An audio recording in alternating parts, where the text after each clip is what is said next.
you, but I've definitely gone through those relationship ruptures, those breakups to where it felt like I'm never doing this again. Like I'm never opening myself up to anyone. And when people come to me from that place, I love it when they're like, huh, like I was able to be vulnerable again. Like I was able to let someone in a little bit. I was able to let someone actually see me.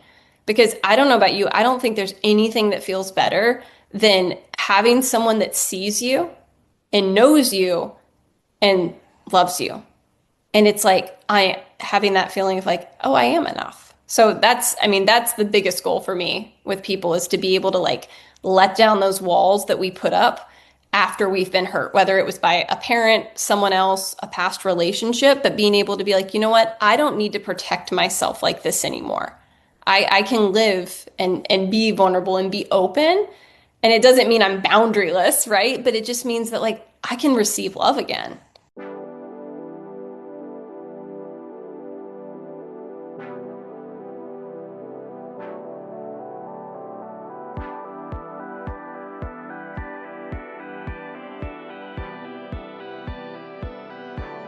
Hello, everyone, and welcome to the Truth That Heals podcast. I'm your host, Ryan Anthony Hernandez, and today our special guest is a somatic relationship coach, also is helping driven men build nervous system flexibility and lead in relationships, and is also the co-founder of Relational Somatics. Please welcome to the podcast our special guest of the day, Lilly Rachels. Lilly, welcome to the podcast. Thank you. I'm excited to be here. Thank you so much for being here, and I'm happy that you connected. Something that I wanted to dive into right away is the work that you do. I kind of gave a brief intro background of what it is that you do. However, in your words, can you tell us what exactly is that you do? Yeah. So the word somatic essentially comes from the word soma and it means body. So the work that I do, it's a mixture of talking, cognitive work, mindset work, and body work, somatic work. So working with your nervous system. So I don't know if you've ever been to therapy before, but a lot of traditional talk therapy is just that. You just use 20% of your body. You're talking about what's coming up. But the missing piece is that we're not really embodying what's happening. We're not curious about what's going on in our nervous system. So what I do with clients is I work with them to build healthy, strong relationships.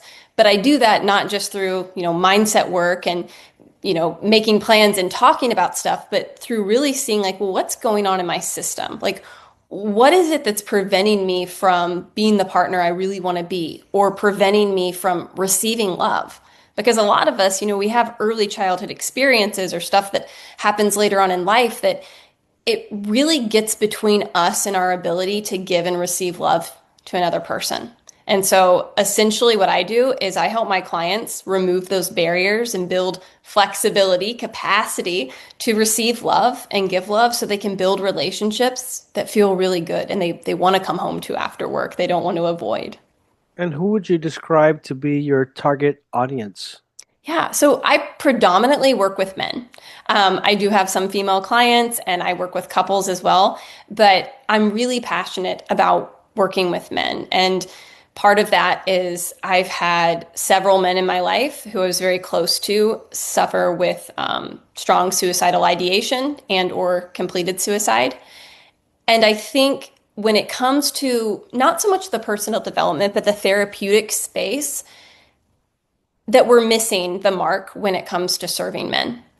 And that's just where I'm really passionate is to help men do the work in their nervous system and do that early childhood work to be able to, really be with their emotions and experience them in a way that's safe, where they're not having to suppress them and keep them down and be stoic, or they're not projecting them onto someone else, but so they can deal with those things that happen to them and then they can, like I said, receive love. And so I'm just really passionate about working with men.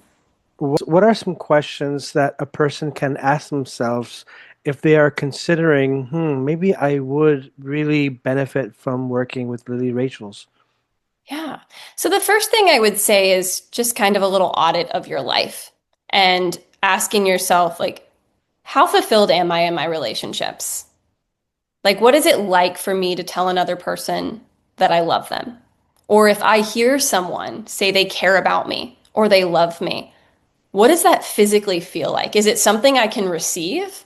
Or is there a part of me that just doubts that that's not true? Another reason I have clients come to me is I actually just had a client come to me and he said, I constantly feel like I'm in danger.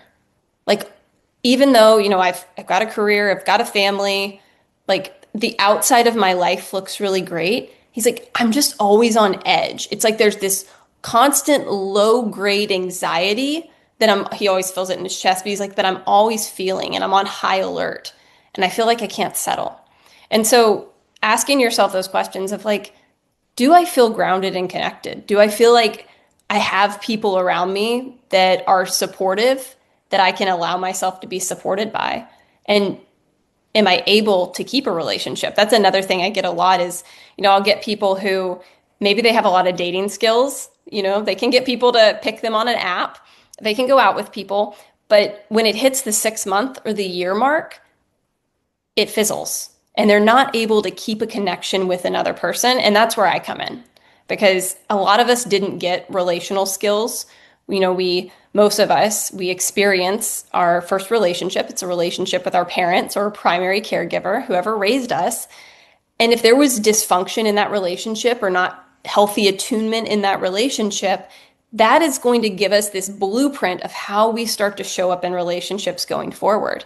And so if we didn't really learn relational skills early on or how to communicate, how to tell another person like, hey, like this is what I need, or, this is what I'm experiencing right now. I'd really appreciate this from you.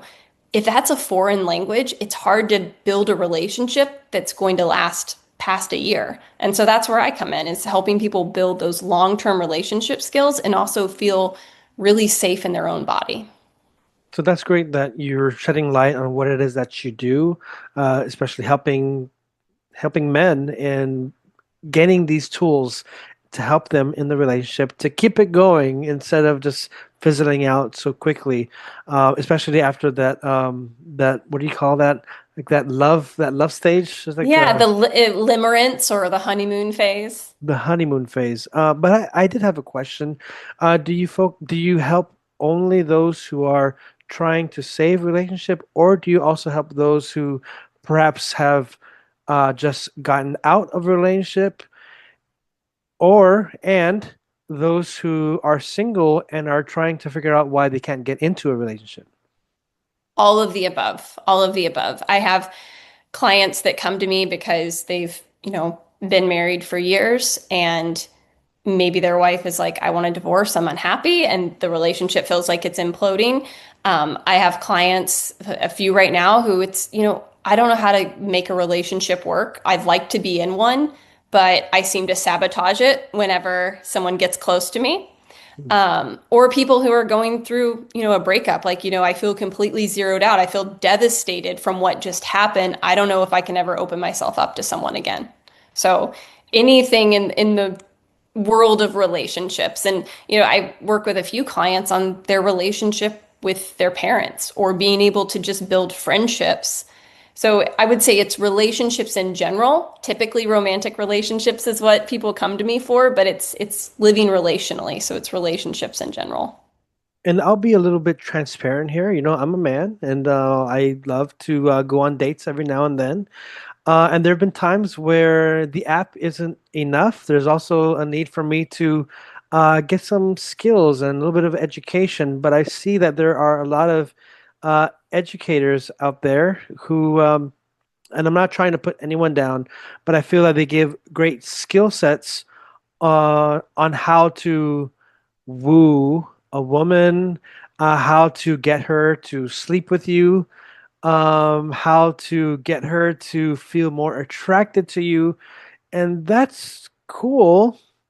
However, I'm not always hearing the skill set on how to keep the relationship alive and functioning. So thank you so much for really providing some information. I'm excited.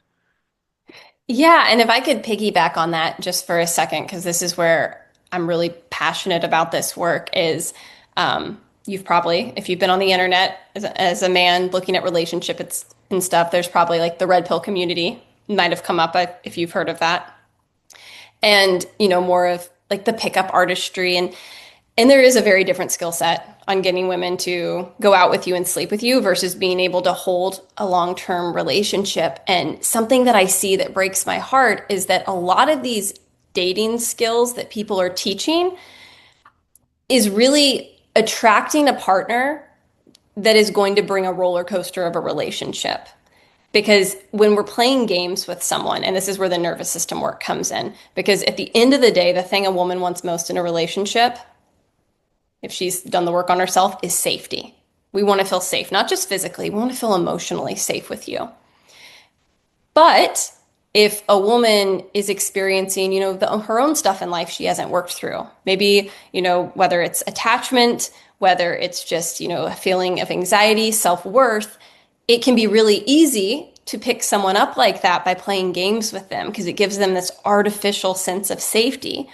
But the relationship doesn't last because it's not built on, again, it's not built on actual safety. It's built on games. And so I see that a lot where people will come to me from that community of, hey, I can get dates all day long. Like women will sleep with me, but they're not exactly picking partners that would be good potential long-term partners because they're doing it through kind of, I mean, for lack of a better term, like coercion through playing games.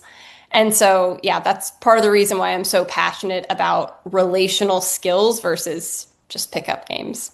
No, I see it a lot, and I know everyone is at their own stage, own path. So I'm not going to judge anyone, but I'll judge myself. And from what I feel, I mean, because yeah, I can, maybe I'm not in the best shape, but hey, confidence, I go out there, I'll go up, hey, how you doing? Sweet talk. But I'm also a very what's the word? What's the word? Introspective? Thank you. You're like a I'm like, that's the word. yeah, I think you yes, have yes, the word. yes, yes. I try to be very introspective. So even though I'm going out there and I've tried to use like not tried, it's just natural. I'll just go, hi, how you doing? I also feel that if I go in that direction of, oh man, like I want to sleep with this person or, and that's probably been a bit of me in the past. When I see like these videos or these like masters, how to master the art of getting this person, I also feel it to be a bit manipulative and fake for me. Mm. Because I mean, I can put on the mask of, hi, I'm confident, or I'm, this, I'm that. Hi, let's go to the other room, quick, and it can happen. But at the same time, uh, being introspective, I know that personally, I would like something meaningful and for it to last. So now going back to the work that you do, I know you're helping a variety of people, but now I wanted to dive into the teamwork because it takes two. It's not just the man and not just the woman. It's really a team. But can you, first of all, what does that look like? What does a healthy relationship team look like to you? That's an interesting question. And I was actually listening to a podcast, one of my mentors in life was on, and they asked the question on the podcast, like, how would you categorize you and your spouse? And one of the couples said, we're lovers. Like, that's our archetype. We are lovers. And the other couple said, we're purpose partners, meaning that, like, what really drew them together is they were really united because they both wanted to make a change in the world and in the same direction. And I love the way that was put because I think what really takes a winning team is number one, shared values. Like, and you don't have to have the exact same core values, but they need to complement each other. Because if I value kindness, it would be very difficult for me to be in a relationship with someone who's cruel, right? Or doesn't value that. And so having values that complement each other is key, but then also having an intention of knowing what it is you're looking for in a relationship. Because I think we get in this place where we expect this other person to just fulfill us. Like, I'm going to meet the one, I'm going to find my soulmate, I'm going to find this person who's finally going to come into my life, and I'm just going to, everything's going to make sense. And I don't think that exists because, we're human, we're messy, relationships are messy. But when we have an intention for why we want the relationship, and I know in my own relationship, the thing that I want most in life and in my relationship is growth. And that is what I look for. And so even when my partner and I face seasons or, days where we're not showing up as our best selves, I can still go back and be like, you know what, this is going to contribute to my growth. So I think when you're, building relationship skills or when you're thinking about like, I want a long-term relationship with someone, or maybe I want a marriage with someone, it's getting honest with yourself of like, what do I value as an individual so that I can be clear about communicating my values to a potential partner. And what is it I really hope to get out of this? Like what is it that I'm longing for most in a relationship? And knowing that again, I don't think we find our puzzle piece that just is like, oh, everything is perfect. Now, obviously, there are people that are going to be much more compatible versus, not compatible. Just based on different things in life. If you like your home incredibly neat and organized, dating someone who likes to keep and save every single little thing and doesn't like to clean up is going to cause more friction. But that can still work if that's not like, a deep core value, if you're willing to kind of like waver on that, like, oh, I prefer something this way, but I don't have to have it this way. So that's where I would start. I would start by knowing what your core values are and being really intentional about like, what is it I'm looking to create with someone else? In teams, there's always, like in sports, there's never the perfect team. There's always emotions, there's always personalities. Sometimes they clash, sometimes they gel. But sometimes I think maybe there are people who might think, oh, there is a hiccup today, or there is a clash. I need to hide, I need to avoid, or you know what, I just need to walk out of this relationship. It's not worth saving. What are your thoughts on that? Yeah. I think in today's world, things they come to us so quickly and things are really disposable. And I think about it like I could get on my phone right now and I could have, my food delivered. I could order something on Amazon. If I was single, I could get on an app and find someone to probably meet up with me at some point later. Things come so quickly that I think we've gotten in the bad habit of throwing them away too quickly. Now, there are undoubtedly certain things that I think are never okay in a relationship, like physical violence, never okay. Hard stop to me. Like, I think that that's a relationship to end personally. But I also think we throw things away too quickly, where we have all these lists, and women, I'm going to call us out because we can be pretty guilty of this, where everything's a red flag. And it's like, oh, I got the ick. We went for coffee, and it's like, well, maybe that person was nervous, and maybe you just threw something away that had the potential to grow. Because I don't believe great relationships are found. I think they're built. We build relationships, and they're built with intention over time. The really, really great ones, the ones that, fulfill us in life, the ones that give us that sense of peace and safety and support. And so I do think like right now, people are kind of quick to let things go if they don't match up soon enough. It's almost like I want it now. I want to feel the connection now. I want to feel the spark now, which when we look at the nervous system, a lot of times when we feel that spark, it's not necessarily what we think it is. Sometimes it's just some unhealthy activation. It's not always a good thing.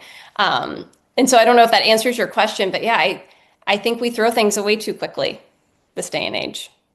And another thing, because talking about teamwork, and there are positives and negatives that happen, but also trying to find that balance. I want to introduce a word: tolerance. Can tolerance be a pro, a con, or what would you say? When you say tolerance, what would be an example of that? Like tolerance of like Well, the other person's behavior? kind of like, for example, you brought up like you are very clean. The other person is a hoarder, and you kind of okay, it's okay, like that you tolerate it, but when can it be healthy, and when could it be detrimental to the relationship? Yeah, and that's going to be for you to decide at how important is this thing. So I'll give you an example from my own life. As you can see, I've got some dogs behind me. When my partner and I met, we each had two dogs. We unfortunately lost one last New Year's Eve, but we each had two dogs. My house, no dogs on the furniture, no dogs on the bed. I was adamant about this. The dog had the dog bed. My dogs were very calm. His house, the dogs are, the dogs rule the roost. And when we first moved in together, I was like, this is the hill I'll die on. No dogs on the bed. I'm not doing it. Like, and I even told my friends this. I was like, never, no dogs on the bed. And our lovely blonde golden retriever Brady over there likes to come up on our bed at about 4 in the morning. And it would just aggravate me. And I'd get so mad. I'd yell at the dog, get down, da da da. I was in a bad mood. I'm going to wash the sheets, I'm coming to cover the bed with this. And then one day I stopped and I said, Lily, if this doesn't change, are you going to leave this relationship? Like if Brady gets on the bed at 4 in the morning, it's not like you're, tucking him into bed, but if this doesn't change, are you willing to let go of your relationship over this thing? And the answer was no. The answer was, I don't love that the dogs get on the bed, but I love my relationship more. And I also was willing to look at myself and say, you know what? You like things clean to a certain level that it can be kind of aggravating to live with too. I could look at myself and be like, it's probably, the dogs on the bed might bother me, but me constantly moving things and putting them somewhere else because I want them off the kitchen counter, that can be pretty aggravating too. And am I willing to alter, what I came in with, my rule, no dogs on the bed, in order to keep building this relationship? Like, what's more important to me?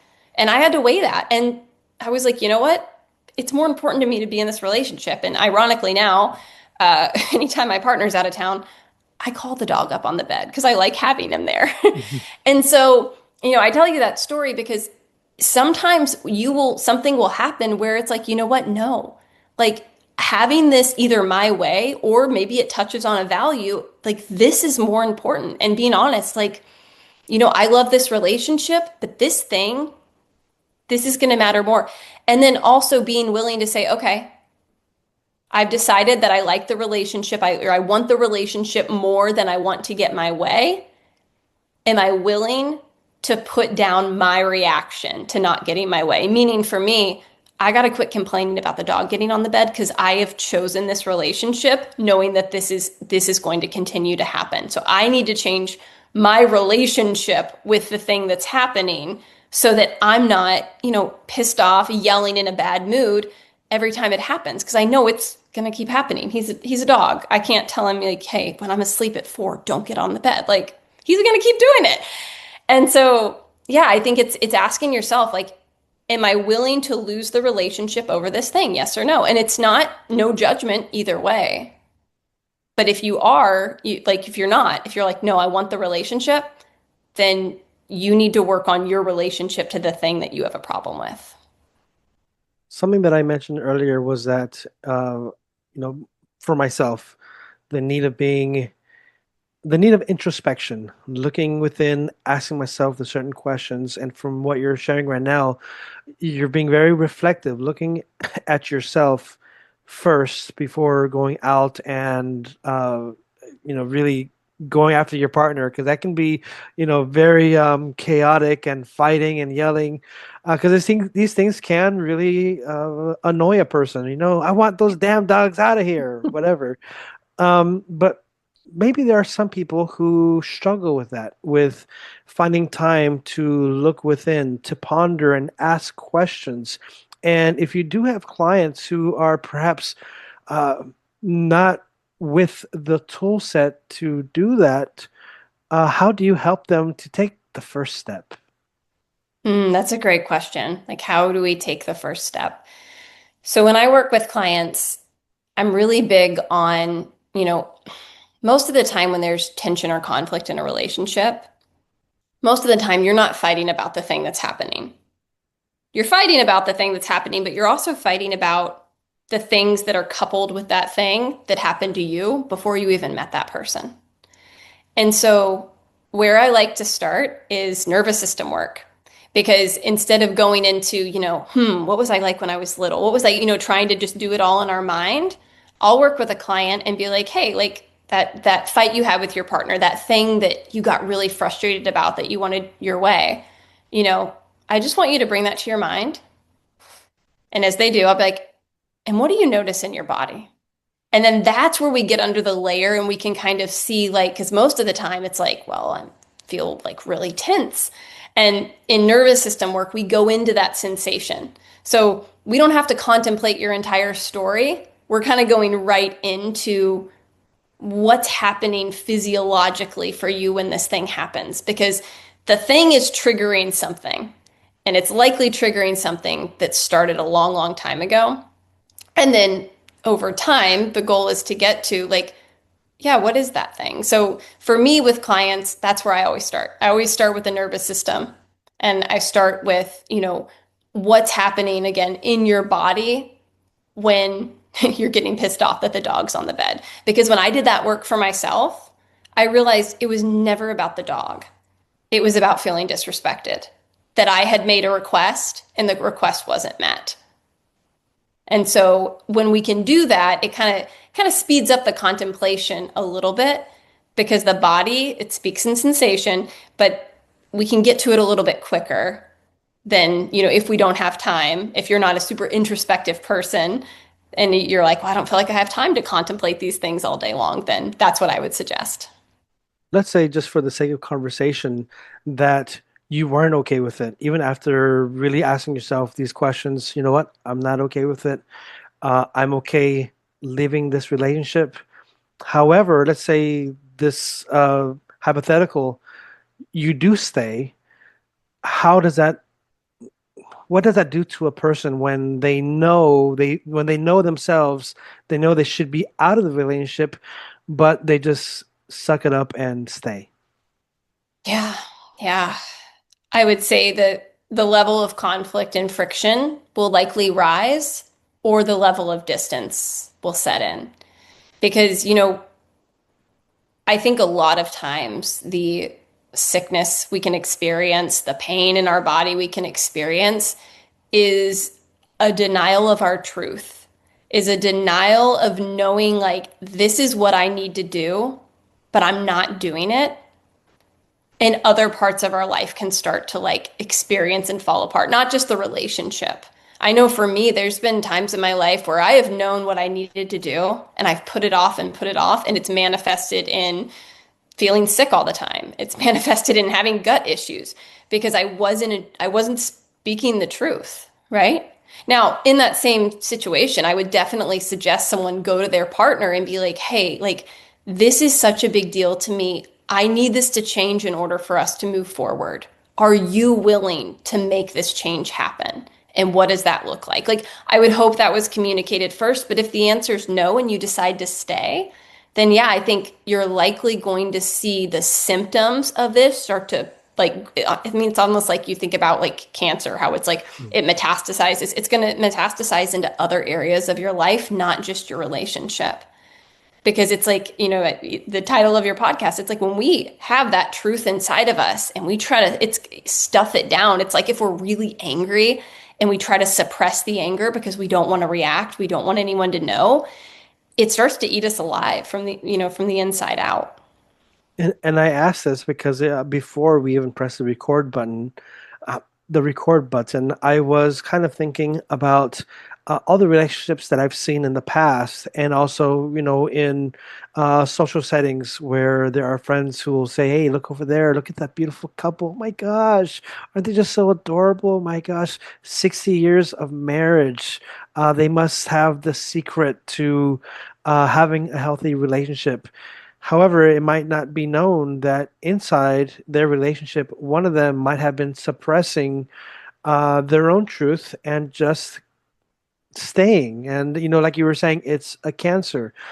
So I'm really thankful that you're bringing this to light on how to Stick to one's truth, still be loving, and how to be a team. So when a person comes to you and they start building these tools, what change have you seen, not only in the relationships, but what changes have you seen in the individual? Yeah. So something I say to my clients a lot when it comes to communication is I want you to say the real thing, not the right thing. Mm. Because sometimes when we know what we need to do or we know what we need to say, we can, overthink it and we can try to mold it in a way that can actually be pretty manipulative to the other person.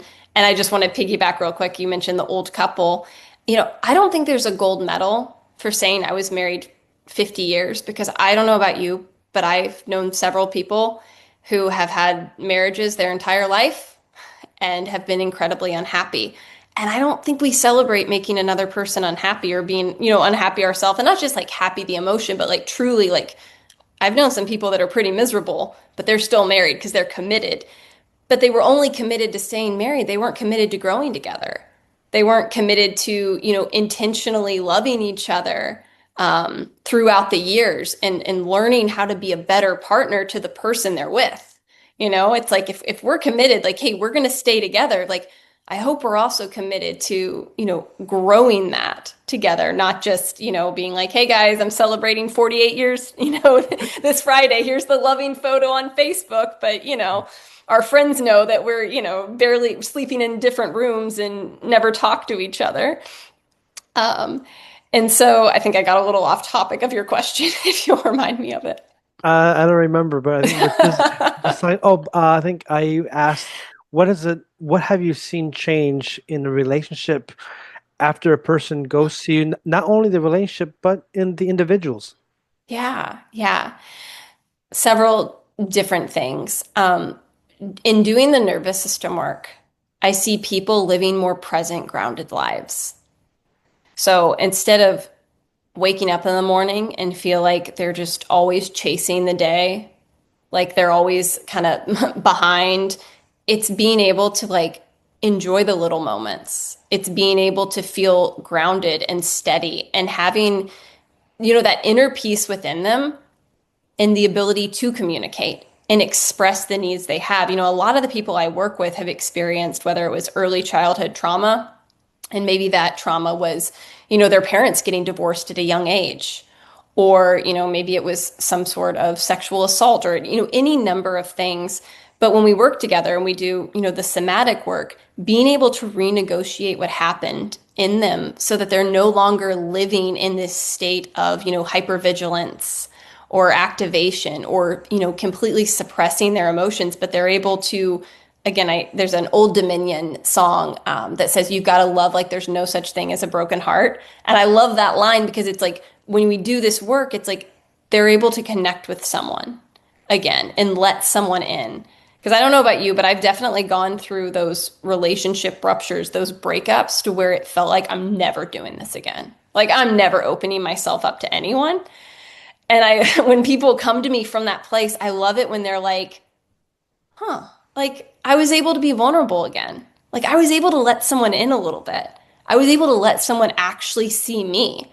Because I don't know about you, I don't think there's anything that feels better than having someone that sees you and knows you and loves you.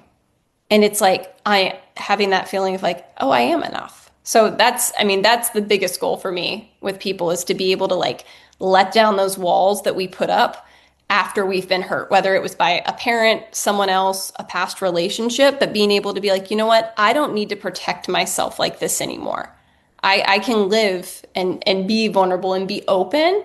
And it doesn't mean I'm boundaryless, right? But it just means that like I can receive love again and I can allow someone to actually love me. I'll repeat something that you just said just a moment ago. Was that you said something like, I don't know if you've been through this, but yada, yada, yada. I don't want to do this again. I mean, it's so painful. Um, and I kind of wanted to laugh, not because my experience is the same, but a little different. This is like a little segue. I'll be a little bit transparent to my audience out there. There have been times, especially like when I first came out of my old life and trying to get into this new way of living, um, partying and going to the clubs and getting wasted and throwing up, having the hangover, and saying to myself, "My God, I'm never doing this. I'm never doing this again. What the hell was I thinking?" 2 days later, I'm back in the club doing the same thing. And I think that's also with relationships where I have been in relationships and I was like, I'm never doing this again. And then I'll kind of repeat the cycle. But right now I'm in a stage where it's, I think more serious and more, um, I think mo looking for more meaning in a relationship than just like kind of going back to what I said in the beginning, where okay, tool sets on how to have fun for a couple dates. I would like to have something that's more life fulfilling. So really, that's what I was thinking. Yeah, yeah, because it is different. It's like I always tell people like when we start working together, I'm like, the first thing we're gonna do is like, what do you want? Like, what are your goals? What are your intentions? And if they're like, I don't know what I want, like we work on that. But a lot of people, it's like they're able to like tease out something.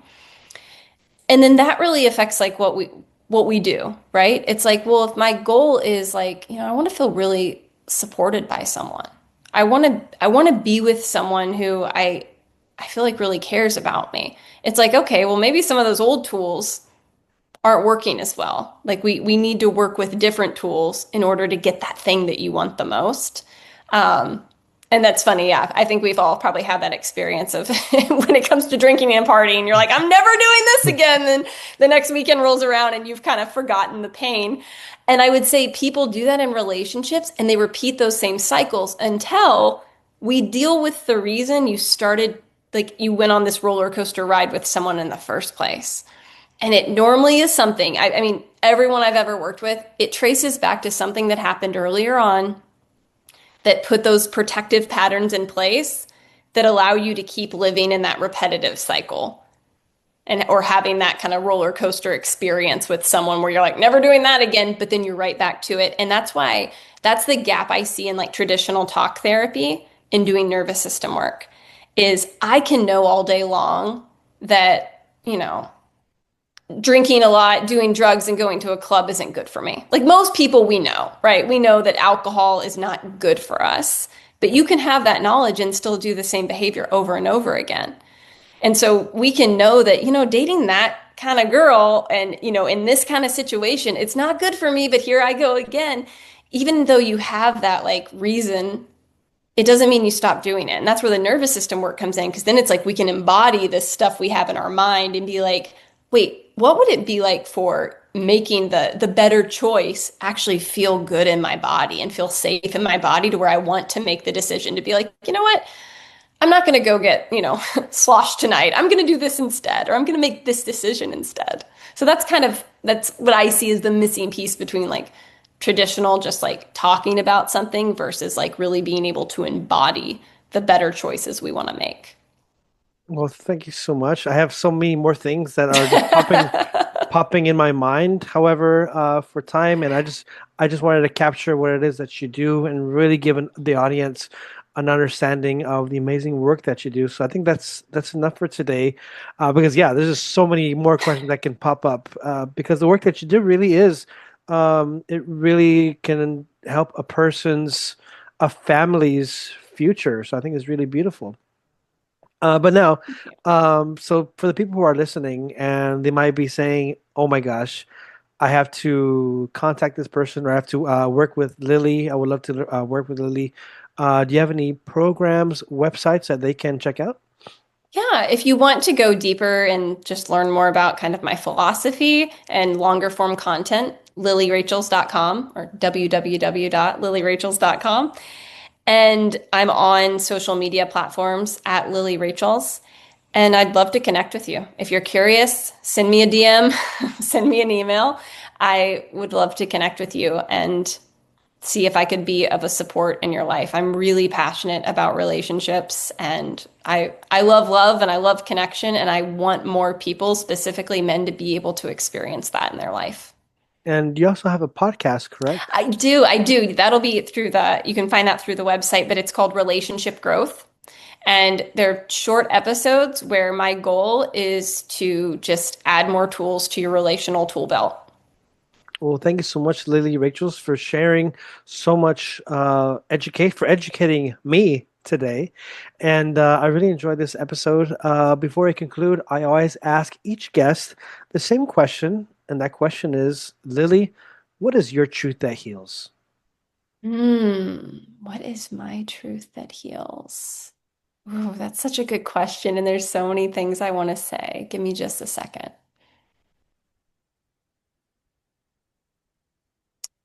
That we are pack animals. We're wired for connection and that it's it's good to need other people, that we're made to be in community and with others. Thank you so much for sharing your truth that heals. And to the audience, please go ahead and like this episode. If you're watching this on YouTube, put a like, subscribe. Please share and even comment. Hopefully, it's a good comment that always helps my algorithm. Or if you're listening on Spotify, please leave a review, stars, however that works. And if you would like to support my channel and support me, you can do so by buying me a coffee at buymeacoffee.com/truth.h7. All your help really helps me keep this podcast going and helps me to continue inviting amazing guests like our guest today, Lily Rachel. So again, Lily, thank you so much for being an awesome guest on my podcast, The Truth That Heals. Thank you.